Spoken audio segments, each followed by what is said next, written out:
pas regardé ce que c'était, mais ça a l'air d'être un bon vieux jeu à l'ancienne. FPS garanti, à voir.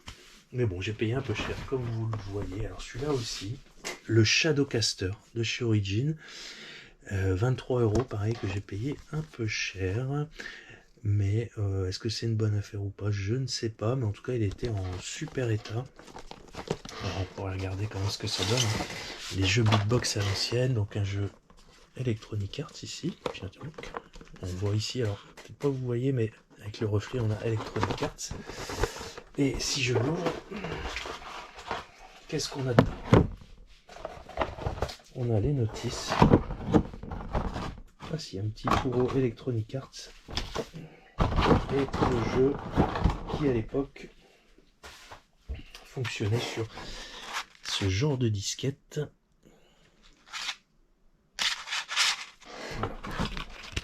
Et donc je vais les remettre dans leur fourreau. Donc ça à l'époque, il faut vous remettre dans le contexte parce que si il y a des petits jeunes qui regardent la vidéo, ce genre de support, c'était l'équivalent, on va dire aujourd'hui, des clés USB ou pour les peut-être plus jeunes, des CD. C'était des disquettes. Donc il y avait 1 méga 40, me semble-t-il, de mémoire à l'intérieur. Donc c'était quand même quelque chose de pas très très volumineux en termes de stockage. C'est pour ça qu'il y avait beaucoup de disquettes, c'était pour pouvoir stocker toutes les informations. On continue. Next. Alors il y en a un à la fin, je crois que c'est une bonne affaire, je n'en sais rien, mais vous me direz. Il arrive. Le Genewars de chez Bullfrog, ici, logiciel en anglais, documentation en français. 600 francs belges qui aujourd'hui m'ont coûté 6,50 € pour ce jeu qui m'avait l'air d'être une sorte de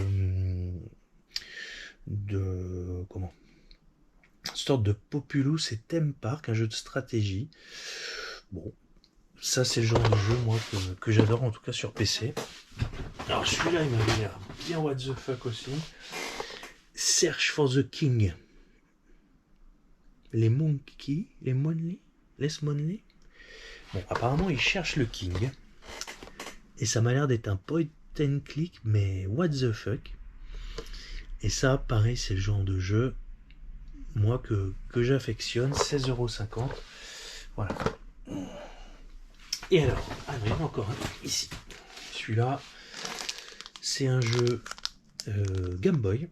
Je l'ai pris parce que j'ai regardé les prix et je n'ai pas trouvé moins cher sur eBay, tout simplement.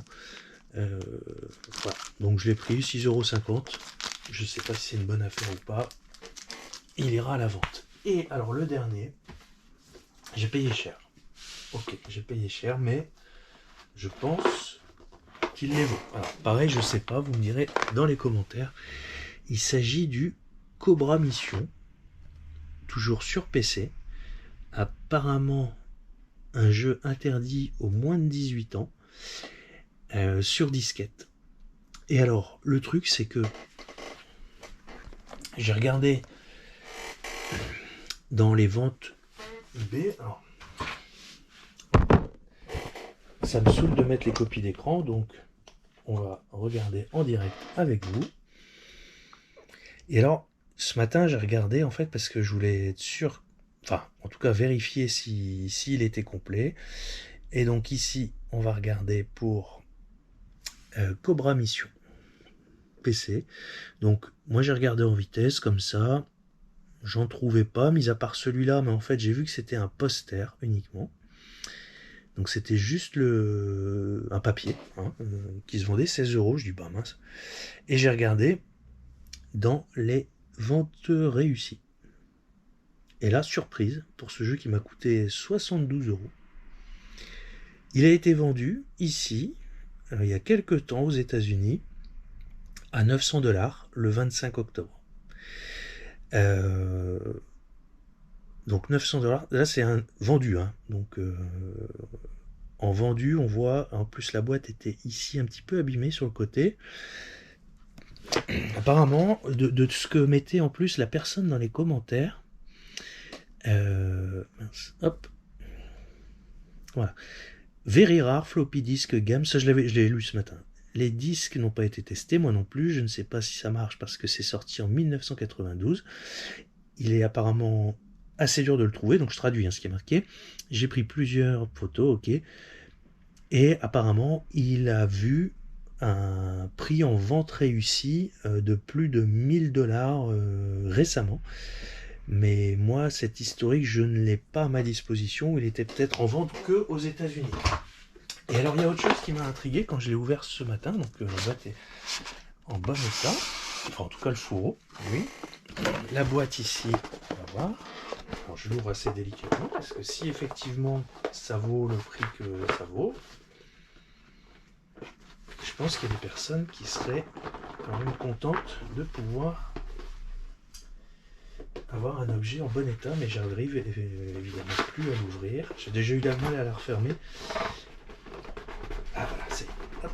Et alors vous allez voir à l'intérieur, il y a un truc que j'ai vu. Donc il y a le jeu, je ne sors pas tout. Il y a les notices. Et alors ici, on a la personne. En fait, on a ici, je crois que c'était ce qui était...